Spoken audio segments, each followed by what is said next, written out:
O que aquele coronel aposentado revelou em 2023 deixou o mundo sem fôlego.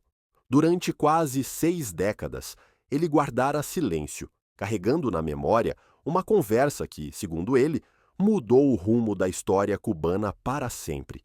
Ninguém imaginava que um homem que servira fielmente à Revolução seria quem terminaria contando o que aconteceu naquela noite no Palácio da Revolução. Ao longo dos anos, muitas versões circularam sobre por que o Che Guevara deixou Cuba.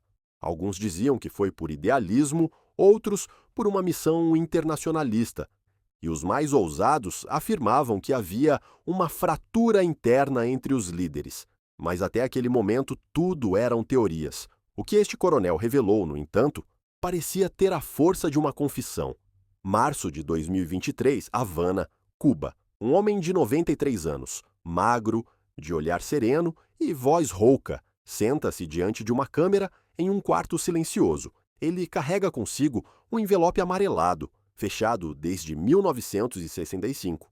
Diz que dentro daquele envelope estão anotações que escreveu após ouvir, sem ser visto, uma das conversas mais tensas da história recente, a que confrontou Fidel Castro e Ernesto Che Guevara. Durante décadas, fora um segredo compartilhado, apenas entre sua memória e a solidão. Prometi não falar enquanto eles estivessem vivos, diz o coronel. Já não resta ninguém, e antes de morrer, preciso dizer o que ouvi naquela noite. O entrevistador guarda silêncio. Do lado de fora, ouve-se o som distante da cidade velha, os carros antigos, os passos no malecón. Dentro, o ar é espesso, como se o tempo tivesse parado. O coronel pega o envelope e o observa com uma mistura de respeito e medo. Abre o envelope com mãos trêmulas. Dentro, há folhas envelhecidas, escritas à mão com letra apertada. Ele as coloca sobre a mesa, respira fundo e diz: "Isto eu escrevi na noite de 5 de março de 1975, logo após ouvir o que ninguém devia ouvir, ninguém podia imaginar. Mas o que aquele homem registrou nessas anotações continha o início do fim de uma das amizades mais emblemáticas do século XX. Para entender o peso do que ele conta, é preciso retroceder no tempo. Em 1959, o coronel, então um jovem oficial, fazia parte do círculo militar mais próximo do novo governo revolucionário. Era testemunha dos primeiros anos de euforia, quando tudo parecia possível e o futuro brilhava com promessas de justiça e liberdade. Naqueles anos, o Che e Fidel eram inseparáveis, chamavam-se irmãos, compartilhavam refeições, discursos, noites em claro e uma visão compartilhada, transformar não só Cuba, mas toda a América Latina. O coronel lembrava de vê-los juntos nas reuniões do conselho, caminhando pelos corredores do Ministério da Indústria ou conversando de madrugada sobre política e filosofia. O Che era fogo puro, diz o coronel na gravação. Fidel, por sua vez, era estratégia. Um sonhava, o outro calculava e, por um tempo, essa combinação foi perfeita. Mas à medida que a revolução se consolidava, as diferenças começaram a se notar. O Che, mais idealista, queria estender a luta a outros países. Fidel, mais pragmático, entendia que Cuba precisava sobreviver em um mundo dividido entre potências. Aquela diferença de visão foi crescendo lentamente, como uma rachadura que se abre sem que ninguém perceba. Em 1961, durante a invasão da Baía dos Porcos, essa rachadura tornou-se visível. O Che pedia castigo exemplar. Fidel preferia negociar aos olhos do jovem coronel. Aquilo foi o primeiro desentendimento sério entre os dois líderes. Lembro com precisão.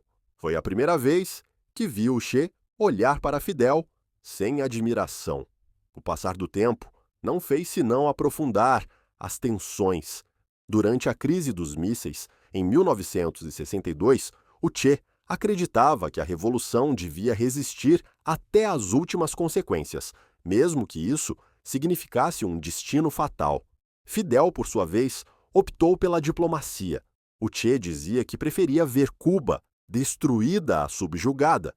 Fidel pensava no povo, na sobrevivência, explica o coronel. E o que aconteceu depois dessa crise mudou para sempre a relação entre ambos os líderes. O que o coronel presenciou nos anos seguintes demonstraria que, às vezes, a história não se rompe com um tiro, mas com uma conversa a portas fechadas. Em meados dos anos 60, as diferenças já eram impossíveis de ocultar.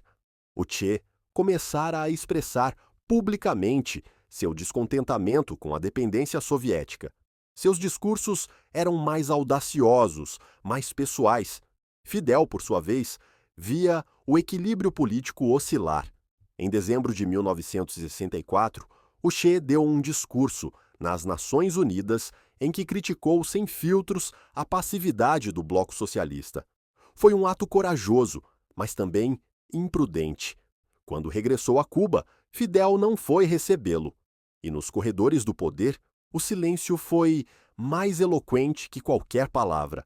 O coronel lembra daquele dia com clareza. Vi como os ministros evitavam o Che.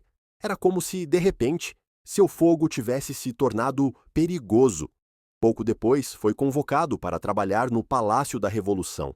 Não sabia então, mas estava prestes a presenciar algo que marcaria o fim de uma era.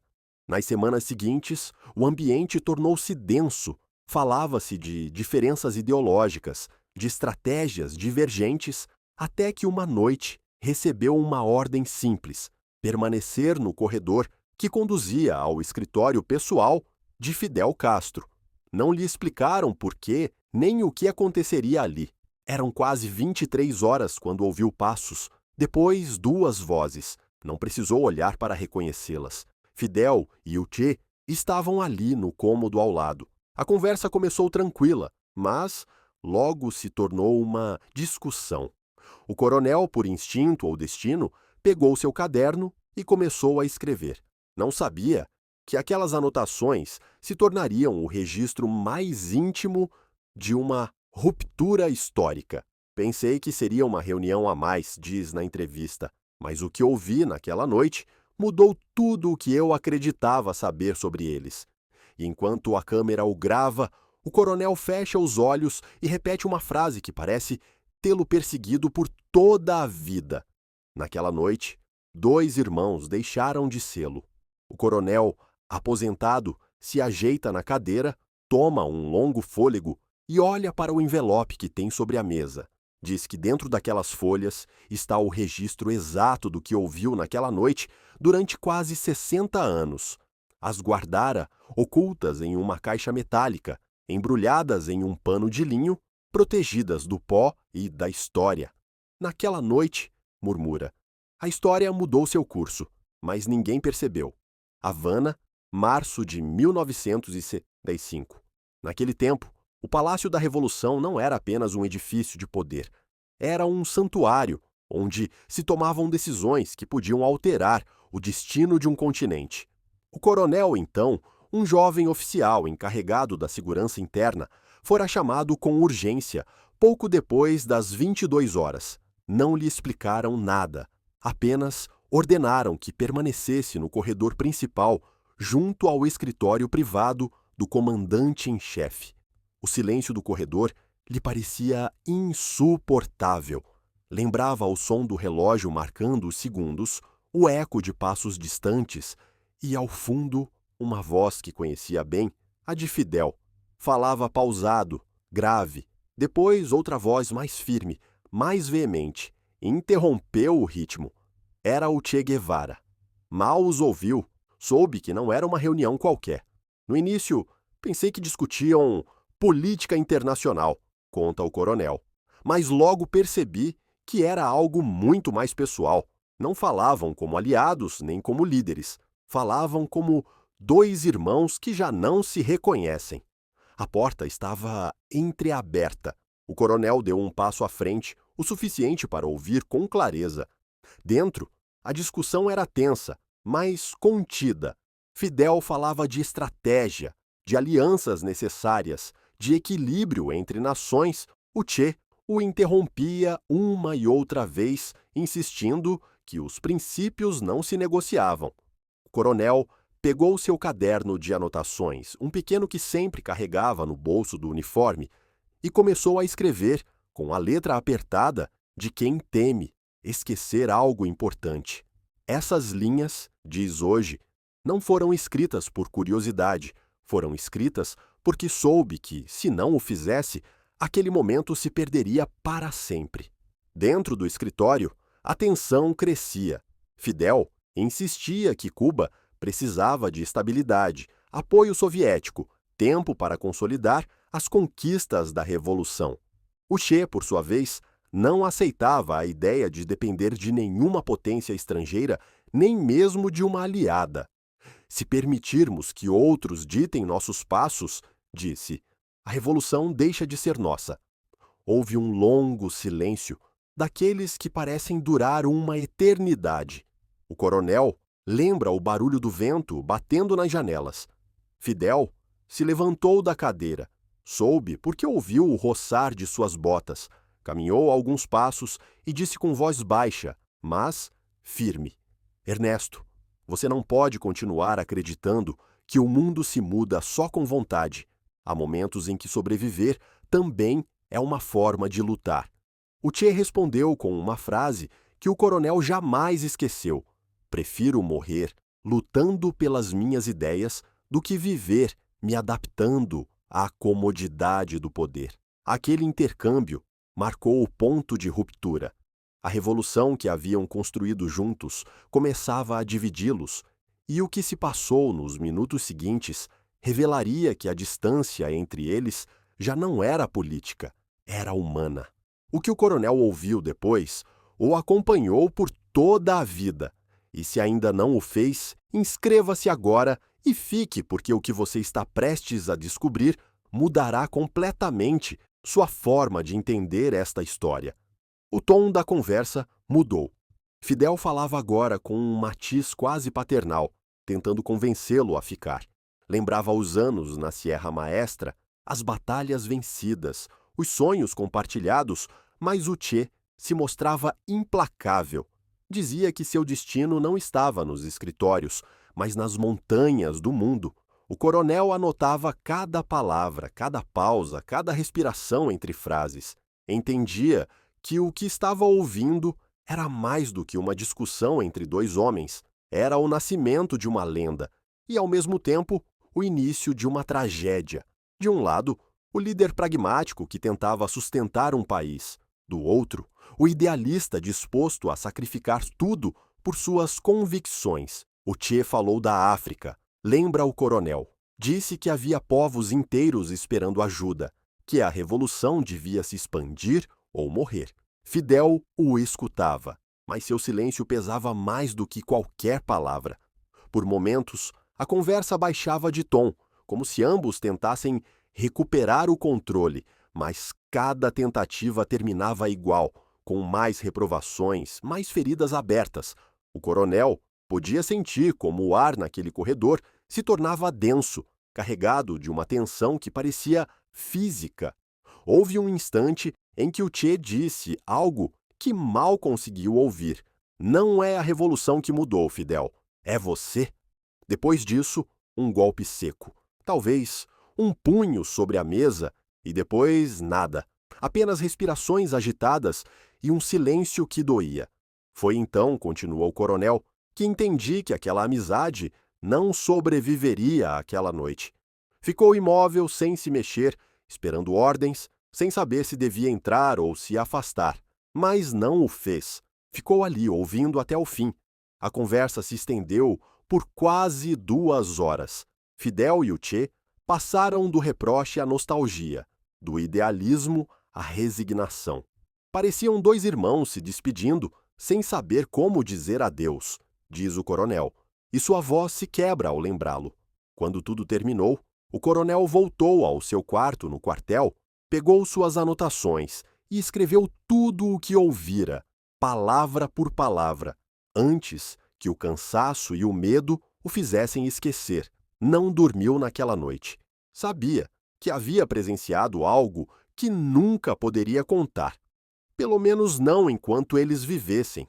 Foi a primeira vez que entendeu que a história tem mais de uma verdade. Uma é a que se escreve nos livros, a outra é a que se sussurra nos corredores do poder.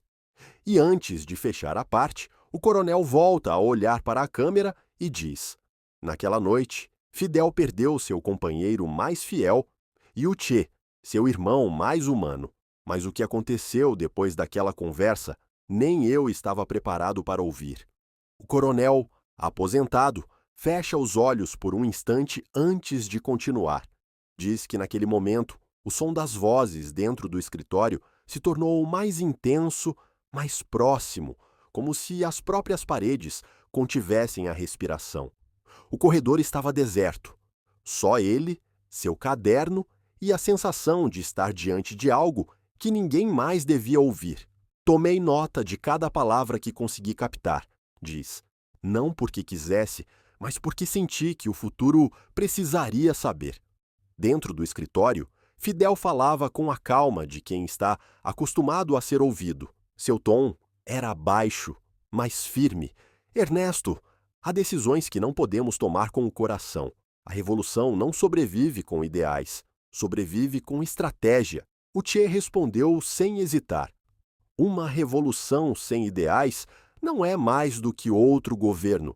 De que serve sobreviver se perdemos a alma no intento? O coronel lembra que as vozes subiam e desciam, como as ondas do mar. Havia momentos de tensão contida e outros de calma que duravam apenas segundos antes de explodir novamente. Fidel insistia que o país não podia se isolar do mundo, que precisavam de aliados poderosos. O Che replicava que os poderosos nunca ajudam sem exigir algo em troca. Foi como ouvir duas visões da história discutindo dentro do mesmo cômodo, conta o coronel. Ambos acreditavam ter razão e talvez a tivessem, mas seus caminhos já apontavam em direções opostas. O jovem oficial, escondido atrás da porta, começou a escrever cada frase com mãos trêmulas, consciente de que aquele diálogo seria impossível de repetir. Cada linha de seu caderno parecia escrita com a urgência de quem tenta capturar um momento antes que ele se dissolva para sempre. Em certo ponto, Fidel elevou a voz. Você não entende, Ernesto. O mundo nos observa. Se falharmos, não cai só Cuba, cai a esperança de milhões.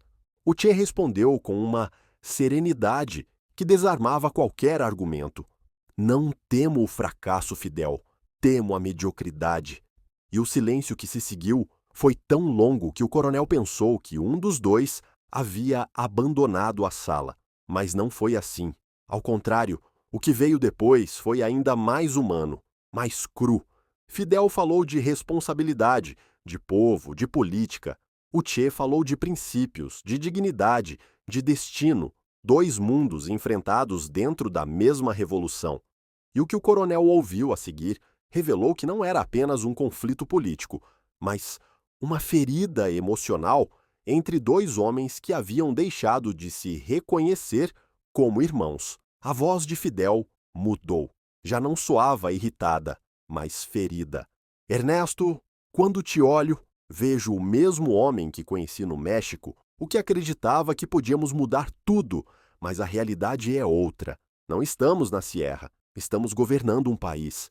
O Che respondeu com um fio de voz que o coronel descreve como mistura de tristeza e raiva. E é exatamente isso que me dói, Fidel, que a cada dia pareça que você se acomoda mais a esse poder que juramos desafiar. O coronel anota em seus papéis as palavras traição e irmandade sem saber como conectá-las. Diz que nunca havia ouvido tanto afeto e tanto ressentimento coexistirem na mesma conversa. Fidel caminhava de um lado para o outro como uma fera enjaulada em sua própria contradição. O Che, por sua vez, mantinha-se imóvel, com a calma de quem já tomara uma decisão irreversível. Então você vai embora? Perguntou Fidel. Sim, respondeu o Che. Há outros povos que precisam lutar sua própria batalha. E nós, insistiu Fidel. O que será de Cuba sem você? Seguirá adiante com ou sem minha presença, mas não com meu silêncio. O coronel lembra que naquele instante sentiu um peso no peito, como se fosse ele quem presenciava uma despedida sem retorno. Era como ver dois irmãos se separando sem dizer adeus. Sabiam que não se encontrariam novamente, mas não podiam admiti-lo. Fidel guardou silêncio. Depois disse: "Se você for, Ernesto, não poderá voltar, e se morrer lá, morrerá sozinho." O Che respondeu sem hesitar: "Não há solidão maior do que trair o que se acredita justo." O coronel escreveu essas palavras, sublinhando-as 3 vezes. Eram, segundo ele, as mais dolorosas que ouviu em toda a sua vida. De repente, as vozes se calaram. Ouviu-se o som de uma cadeira sendo arrastada e depois passos se aproximando da porta. O coronel se afastou instintivamente, fingindo verificar o relógio. A porta se abriu lentamente e o Che saiu primeiro. Tinha o olhar fixo, sem raiva nem tristeza, apenas uma determinação silenciosa. "Quando passou por mim", diz o coronel, "me olhou por um segundo e disse algo que ainda me estremece: cuide dele. É um homem que carrega peso demais." Depois se afastou pelo corredor, sem olhar para trás. Segundos depois, apareceu Fidel. Seu rosto estava pálido, os olhos vermelhos. Me olhou, lembra o coronel, e disse com voz baixa: "Você não ouviu nada, verdade?" "Claro que não, comandante." Fidel assentiu e fechou a porta. Essa foi a noite que mudou tudo. O coronel guardou suas anotações em um envelope e jurou não voltar a lê-las enquanto os protagonistas estivessem vivos. "Eram meus próprios segredos", diz agora, "porque uma vez que você ouve a verdade, nunca mais vê a história da mesma forma." E antes que a câmera corte, o homem acrescenta algo mais, com uma voz que soa quase como um aviso. A conversa daquela noite foi o início de um silêncio que durou décadas. Mas o que descobri anos depois me fez entender que a verdadeira traição não foi entre eles, mas contra eles. O coronel aposentado passa lentamente as páginas do caderno envelhecido. Diz que após aquela noite, a relação entre Fidel e o Che mudou para sempre. Não houve confrontos públicos nem declarações, mas os gestos e as ausências começaram a falar por si mesmos. Nos corredores do poder, onde antes se respirava cumplicidade, agora flutuava um silêncio denso, como se todos soubessem que algo se romperá, mas ninguém ousasse nomeá-lo. Nas semanas seguintes, o coronel observou como as reuniões conjuntas se reduziram. O Che aparecia cada vez menos e, quando o fazia, parecia um homem dividido entre sua lealdade e seu desencanto. Tinha aquele olhar de quem já não pertence ao lugar onde está, lembra? Enquanto isso, Fidel se mantinha firme, ocupado, cercado de ministros e assessores, mas com uma sombra de melancolia que não conseguia ocultar. Às vezes o coronel o via caminhar sozinho pelos corredores do palácio, sem escoltas, com os pensamentos pesando mais do que seu uniforme verde-oliva. Era evidente que aquela conversa o afetara profundamente, embora jamais o admitisse. O Che, por sua vez, começou a falar com discrição de outros horizontes: África, América Latina, a ideia de levar a revolução além do Caribe. Ninguém o contradisse, mas todos compreenderam o que isso significava. Ele se preparava para partir. Em meados de 1965, o Che deixou de aparecer em atos públicos. Não houve anúncio oficial, apenas rumores, olhares evasivos, versões contraditórias. Alguns diziam que estava doente, outros que partira em missão secreta. Mas quem estivera perto sabia que sua saída não era uma estratégia, mas uma despedida, uma fuga silenciosa de um sistema que já não reconhecia como seu. O coronel foi testemunha dos últimos dias do Che em Havana. Lembra daquela manhã em que o viu subir a um carro sem placas, acompanhado de 2 homens do exército. Parou por um segundo, olhou para o céu e depois desapareceu por uma rua lateral. ninguém o viu novamente. Essa imagem ficou gravada em sua mente como a última cena de uma história que já não podia ter final feliz. Durante meses, seu nome deixou de ser mencionado nos discursos. Fidel falava de outros temas, de novas reformas, de alianças internacionais, da necessidade de resistir, mas em cada palavra havia um espaço vazio que todos sentiam e nenhum ousava preencher. Era como se o país inteiro guardasse um segredo compartilhado, diz o coronel, um que doía, mas que ninguém podia dizer em voz alta. O que o coronel descobriria anos depois demonstraria que o silêncio do Che não fora casualidade. Por trás de sua partida havia mensagens ocultas, decisões políticas e promessas quebradas que mudariam a história de Cuba para sempre. O tempo passou, e com ele, as versões oficiais começaram a se consolidar. O Che deixara Cuba para expandir a revolução, diziam os jornais. Decidira lutar na África, inspirar movimentos em outros países, mas o coronel sabia que não era tão simples. Havia ouvido aquela discussão. Sabia que o Che não partira por ambição nem heroísmo, mas porque não suportava permanecer em um lugar onde já não via refletidos seus ideais. Nos meses seguintes, o coronel foi testemunha da mudança de humor no palácio. A liderança de Fidel tornou-se mais pragmática, mais calculista. Os discursos continuavam apaixonados, mas a faísca era diferente. Havia perdido algo ou alguém que lhe lembrava por que tudo começara. E embora o país avançasse, o homem por trás do uniforme parecia carregar um vazio impossível de preencher. Em 1966, começaram a chegar rumores do exterior. Dizia-se que o Che estava na África, que formara um grupo de combatentes no Congo. No início, a notícia foi celebrada discretamente. Fidel o mencionou como exemplo de compromisso revolucionário. Mas o coronel percebeu outra coisa em sua voz, uma mistura de orgulho e tristeza, como se cada menção fosse uma ferida que voltava a se abrir. As notícias do Congo não foram alentadoras. O projeto não prosperava. As condições eram precárias e o Che enfrentava mais inimigos do que imaginara. O coronel lembra de uma reunião privada em que um alto funcionário perguntou se seria enviada ajuda militar. Fidel guardou silêncio por um longo tempo. Depois, respondeu com frieza: ele escolheu seu destino. Às vezes, os ideais precisam aprender a sobreviver sozinhos. O coronel nunca esqueceu essas palavras. Diziam muito mais do que aparentavam.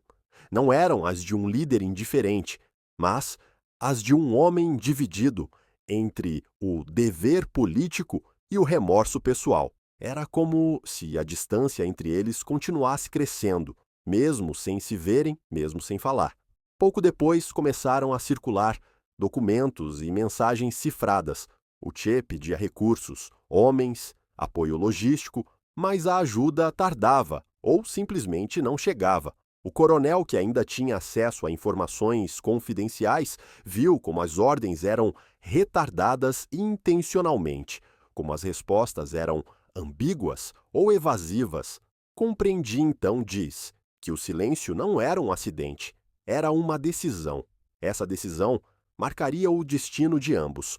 O Che, isolado em terras distantes, continuou lutando com a mesma fé inabalável.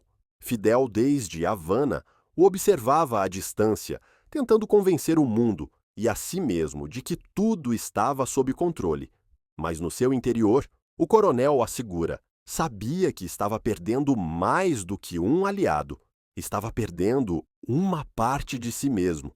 E embora as versões oficiais narrassem outra história, o coronel insiste que o que ocorreu entre 1965 e 1967 não foi simplesmente uma separação política, foi uma fratura moral, um silêncio que ambos escolheram para proteger algo maior do que eles mesmos. Talvez por orgulho, talvez por amor, talvez por medo. Aquela distância, diz o coronel, foi o começo do fim.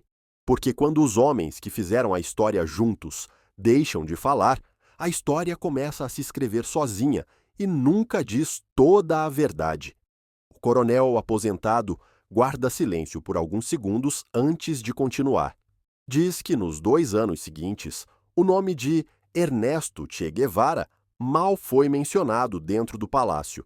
Era como se tivesse desaparecido do mapa, como se a história tivesse decidido avançar sem ele.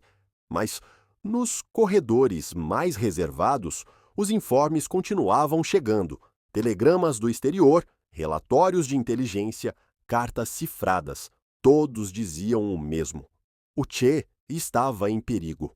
O coronel lembra de uma noite de julho de 1967. Fidel convocara uma reunião privada em seu escritório. Os poucos presentes sabiam que algo grave acontecera. Era tarde, quase meia-noite, diz o coronel. Havia um silêncio que só era quebrado pelo bater do lápis de Fidel sobre a mesa. Naquela noite, informaram que o Che fora cercado na Bolívia. Os oficiais discutiam as possíveis ações, resgate, negociação, operações secretas. Mas Fidel não falava. Escutava, fumando lentamente, com os olhos fixos no chão, como se seus pensamentos estivessem em outro lugar. Finalmente disse: "Se o capturaram, não o deixarão sair vivo, mas tentaremos o possível." Foi a única frase que pronunciou em toda a reunião. Nos dias seguintes, o coronel viu como o palácio se transformava em um fervilhar de mensagens e chamadas. As notícias chegavam fragmentadas, contraditórias, caóticas. Alguns diziam que o Che morrera, outros que ainda estava prisioneiro. No rosto de Fidel, o coronel notou algo que nunca vira antes: medo. Não medo por si mesmo, mas pelo que isso significaria para a Revolução. Em 9 de outubro de 1967, ao cair da tarde, o telefone tocou na central. O coronel estava ali diante da escrivaninha quando Fidel atendeu. Só ouviu um par de frases sussurradas do outro lado da linha. Fidel apertou o fone, baixou o olhar e não disse nada por vários segundos. Depois, murmurou algo quase inaudível.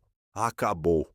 Desligou lentamente, sem erguer a vista. O coronel compreendeu imediatamente o que aquelas duas palavras significavam. Che Guevara morrera na Bolívia. Fidel se levantou da cadeira, caminhou até a janela e ficou ali por um longo tempo, olhando a escuridão da cidade. Ninguém ousou interrompê-lo naquela noite, diz o coronel.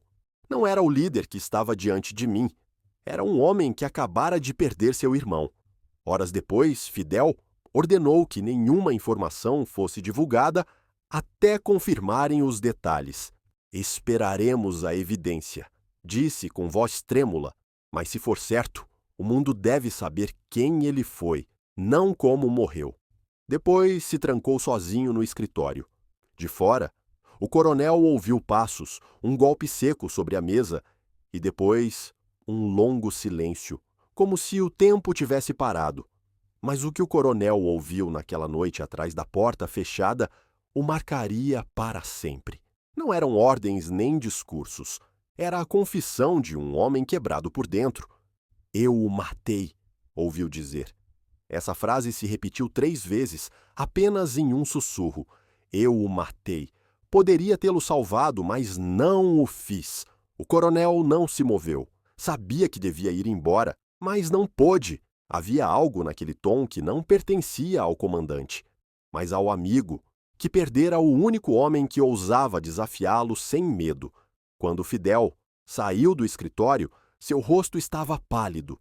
Não disse uma palavra, apenas assentiu aos presentes e caminhou para sua residência privada. Essa foi a última vez que o vi chorar, lembra o coronel, não por fraqueza, mas por arrependimento. No dia seguinte, toda Cuba soube da notícia. Os jornais exibiam manchetes solenes. Os locutores falavam de heroísmo, sacrifício e glória. Fidel leu um comunicado diante do povo. Sua voz era firme, mas o coronel, que o observava da primeira fila, viu como lhe tremiam as mãos ao segurar os papéis E então algo inesperado aconteceu. Leu uma carta que, segundo disse, recebera do Che meses atrás. Uma carta que o próprio coronel reconheceu ao instante. Era a que o Che escrevera naquela noite de março de 1975. O texto falava de renúncia, de dever revolucionário, de amor por Cuba. Mas o que mais impactou o coronel não foi o conteúdo, mas o momento. Fidel guardara aquela carta por mais de 2 anos, esperando o instante preciso para mostrá-la ao mundo. Compreendi, diz, que aquela carta era mais do que uma despedida. Era a tentativa de Fidel de limpar sua consciência. Nos dias seguintes, o coronel observou como o país inteiro entrava em luto. As escolas penduraram retratos do Che. Os discursos se multiplicaram, as canções enchiam as praças, mas nos olhos do líder havia um vazio que não podia ser ocultado. Era o mesmo vazio que deixa a culpa, quando já é tarde demais para reparar o perdido. O coronel guardou silêncio por décadas, nunca voltou a falar daquela noite, nem do que ouvira depois. Havia coisas que não podiam ser ditas, afirma, sem alterar o equilíbrio de toda uma nação. Ainda assim, as palavras de Fidel continuaram se repetindo em sua memória uma e outra vez, como uma prece invertida. Eu o matei. Poderia tê-lo salvado, mas não o fiz. Os anos passaram, os governos mudaram, as gerações esqueceram. Mas o coronel conservou aquele caderno de anotações já amarelado pelo tempo, com os registros exatos da conversa que selara o destino de 2 homens. Diz que o leu apenas uma vez, muitos anos depois, quando acreditou estar pronto para fazê-lo, sem se quebrar. Não estava. Ainda assim, seguiu adiante, decidido a deixar constância do que vira e ouvira, não como uma acusação, mas como um testamento, porque às vezes diz, a história precisa de testemunhas, não de heróis. O coronel respira fundo, antes de continuar seu relato. Diz que após a morte do Che, nada voltou a ser igual no Palácio da Revolução. O eco de seu nome continuava ressoando nos discursos, nos murais, nos livros que se escreveram nos anos seguintes. Mas entre os que estiveram perto, todos sabiam que algo se fracturara no coração mesmo da Revolução. Era como se o país tivesse ganhado uma lenda e perdido sua alma ao mesmo tempo. Os anos avançaram. O coronel continuou sua carreira militar, fiel ao juramento de silêncio que fizera naquela noite. Guardou suas anotações, as lembranças e as frases que nunca pôde esquecer. As guerras passaram, os líderes envelheceram, e ele se tornou um dos poucos que ainda lembravam como tudo começara. Mas o peso do que sabia não se aliviava com o tempo. Ao contrário, tornava-se mais insuportável. Às vezes, enquanto caminhava pelo malecón, ao entardecer, via jovens com camisetas do Che, rostos pintados em murais, consignas revolucionárias gritadas com orgulho, e pensava, se soubessem o que realmente aconteceu, porque por trás de cada consigna havia uma história que ninguém ousara contar. Uma história de orgulho, amizade e remorso.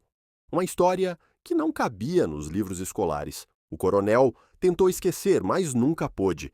Cada vez que via uma fotografia daqueles anos, a voz de Fidel voltava à sua cabeça. Eu o matei.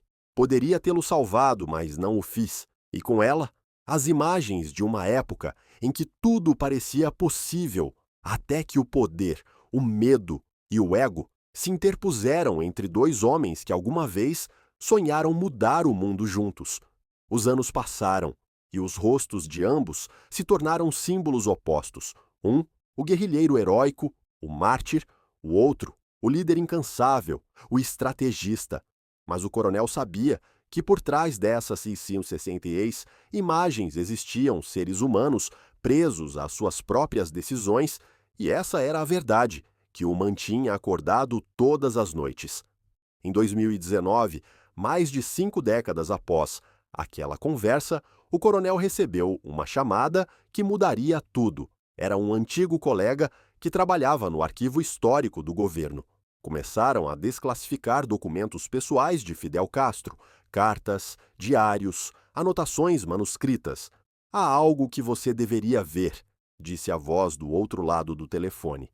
Na mesma semana, o coronel viajou a Havana e o que encontrou ali não só confirmou suas lembranças, mas as ampliou de uma maneira que jamais imaginara. Dentro de uma pasta selada, havia uma carta assinada por Fidel, uma carta que nunca chegara ao seu destinatário. Era uma folha amarelada, com uma caligrafia que o coronel reconheceu ao instante. A data, outubro de 1967. O título, a Ernesto. O coronel a pegou com mãos trêmulas. Era a confissão de um homem que passara a vida tentando se justificar perante sua própria consciência. Ernesto, irmão meu, começava. Hoje recebi a notícia. Você já não está. Tento te escrever e não consigo. Não sei se esta carta será lida por alguém mais, mas preciso deixar constância do que não tive coragem de te dizer. Deixei você partir porque não suportava te ver cair. Pensei que, se morresse lá, morreria invencível. Enganei-me. Ninguém morre invencível, Ernesto, e eu tive que viver sabendo que foi meu silêncio que te matou. O coronel deixou a carta sobre a mesa com o coração batendo tão forte que mal podia respirar. Passara toda uma vida acreditando que a frase "eu o matei" era apenas uma metáfora da culpa, mas não era. Era literal, dolorosa, uma aceitação tardia do custo humano de uma decisão política. Continuou lendo. Acreditei que podia salvar a revolução, mas a revolução não se salva sacrificando irmãos. Desde aquela noite no palácio, soube que tudo mudaria. E ainda assim, não fiz nada, porque tinha medo de perder tudo, exceto você, e te perdi do mesmo jeito. As palavras pareciam escritas com lágrimas secas, com uma mistura de amor, remorso e autocrítica que só o tempo podia permitir. O coronel se recostou na cadeira, fechou os olhos e pensou em tudo o que calara. Compreendi que a história que contávamos não era mentira, diz. Só estava incompleta. Fidel não foi um vilão. O Che não foi um santo. Foram dois homens presos pelo próprio orgulho, pela impossibilidade de reconciliar os ideais com a realidade. E essa verdade, tão humana, tão contraditória, era a que ninguém queria ouvir. Após ler a carta, o coronel a devolveu ao envelope e assinou um documento confidencial de acesso. Por anos, pensei que o correto era manter o silêncio, confessa. Mas naquele momento, soube que o silêncio também pode ser uma forma de traição. A partir de então, começou a escrever e escrever seu próprio testemunho, não para acusar ninguém, mas para deixar constância do que vira e ouvira. Suas memórias se intitularam A Noite do Palácio. Não as publicou de imediato, apenas as guardou com uma nota que dizia: para serem lidas quando ninguém mais temer a verdade.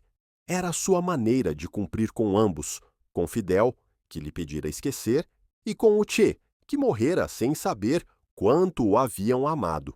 O coronel sorria ao lembrar esse detalhe. Diz que quando terminou de escrever, sentiu uma paz que não experimentara em 50 anos.